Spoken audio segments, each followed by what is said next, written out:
गोजोननाय थाबाय बड'लेण्ड बुब्लि news चेनेलनिसिम BTR सरकारा नैबे जोंनि बे गोदोनानै थानाय दालां जे जोंनि थाखाय गोबां हान्था मेलानि थाखायहाय जोङो गोबां प्रब्लेमाव एबा गोबां जेंनायावहाय गोग्लैनानै दङमोन। नाथाय दिनैहाय नैबे गोग्लैसोनानै थानाय दालांखौ रिपेयारिंनि थाखायहाय जोंनि दानि जे सरकार बिटिआरनि मानगोनां दैदेनगिरिफोर बिथांमोना जोंनो बे हान्था मेलायाव प्रब्लेम जानायावहाय एसेखिनि अनसुंथाइ हरनानै जे रिपेयार खालामनो थाखायहाय जोंखौहाय बिथोन होनायलाय जोङो दिनै बेखौ मावनो थाखाय आखायाव लाबाय। दा बेजों लोगोसे दानि बे सोलिफुबाय थानाय जे सरकार बिथांमोना जोंखौहाय हेफाजाब होनायनि थाखाय बिथांमोनखौ रोजा रोजा साबायखर बावनाय थाबाय।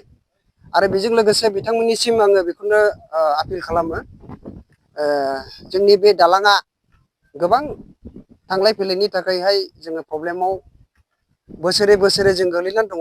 नाथाय बेखौ दिनैसिम रावबो नायसनाखै। जाहाथे नेक्स्टआवहाय बे दालांखौ जोंनि थाखाय मोजां बेब'स्था खालामनानै होयो, बेनि थाखाय आङो आपिल खालामनाय जाबाय। हामबाय होननांगोन बड'लेण्ड बुब्लि निउस चेनेलनिसिम बिथांनिसिम। जोंनो बे गोबाव समनिफ्राय थांलाय फैलाय स्कुल थांनाय, सोरबा गिर्जायाव थांनाय, सोरबा बाजाराव थांनाय, गोबां समाव जोङो गोबां खस्थ' मोनबोबाय। दिनैहाय बिनि गेजेरजोंनो जोंनि दानि गोदान सरकार बिटिआर गभर्नमेन्ट बे बिथांमोना जोंखौ हेफाजाब होबाय, मदद होबाय नैबे दालांखौ फाहामनायनि सायाव।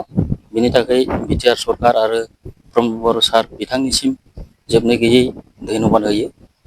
बेखौनो बुंनानै बेखौ फाहामनो थाखाय 50,000 रां हरनाय जादों। बेनि थाखाय बिटिआर सरकारनिसिम हामबाय, फाहामनाय मावगासिनो दङ, दिनैनो मावजोबनाय जागोन।